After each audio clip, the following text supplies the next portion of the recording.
Un roi, chapitre 4. Le roi Salomon était roi sur tout Israël. Voici les chefs qu'il avait à son service: Azaria, fils du sacrificateur Tsadok, Élioreph et Akija, fils de Shisha, étaient secrétaires. Josaphat, fils d'Achilude, était archiviste. Benaja, fils de Jéhojada, commandait l'armée. Tsadok et Abiatar étaient sacrificateurs. Azaria, fils de Nathan, était chef des intendants. Zabud, fils de Nathan, était ministre d'État favori du roi. Akishar était chef de la maison du roi, et Adoniram, fils d'Abda, était préposé sur les impôts. Salomon avait 12 intendants sur tout Israël. Ils pourvoyaient à l'entretien du roi et de sa maison, chacun pendant 1 mois de l'année. Voici leurs noms: le fils de Hur, dans la montagne d'Éphraïm, le fils de Déker, à Makatz, à Saalbim, à Beth-Shemesh, à Élon et à Beth-Hanan, le fils de Hézed, à Aruboth. Il avait Soko et tout le pays de Hépher. Le fils d'Abinadab avait toute la contrée de Dor. Taphat, fille de Salomon, était sa femme.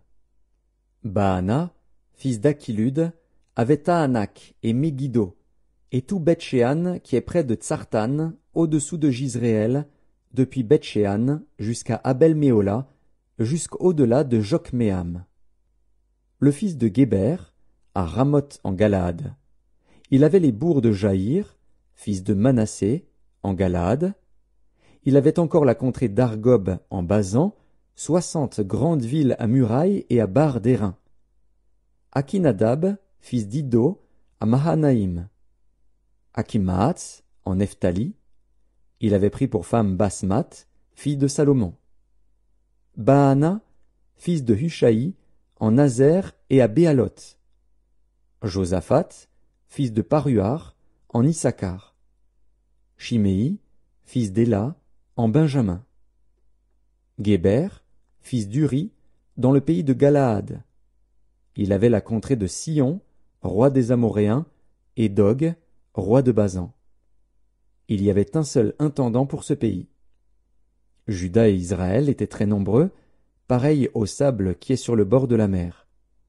Ils mangeaient, buvaient et se réjouissaient. Salomon dominait encore sur tous les royaumes depuis le fleuve jusqu'au pays des Philistins et jusqu'à la frontière d'Égypte. Ils apportaient des présents, et ils furent assujettis à Salomon tout le temps de sa vie. Chaque jour, Salomon consommait en vivres 30 cors de fleurs de farine et 60 cors de farine, 10 bœufs gras, 20 bœufs de pâturage, et 100 brebis, outre les cerfs, les gazelles, les daims et les volailles engraissées.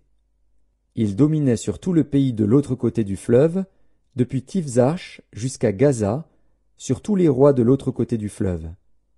Et il avait la paix de tous les côtés alentour. Juda et Israël, depuis Dan jusqu'à Beer-Shéba, habitèrent en sécurité, chacun sous sa vigne et sous son figuier, tout le temps de Salomon.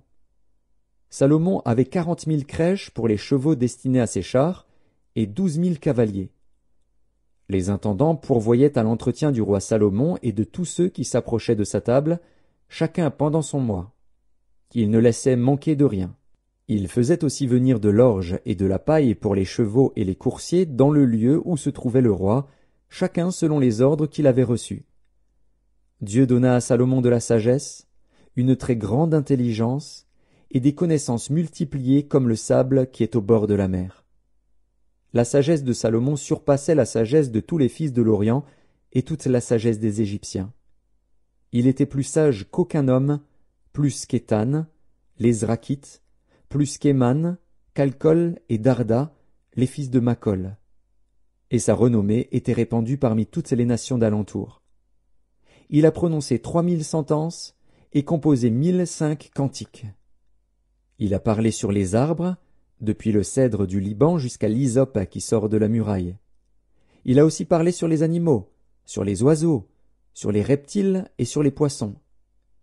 Il venait des gens de tous les peuples pour entendre la sagesse de Salomon, de la part de tous les rois de la terre qui avaient entendu parler de sa sagesse.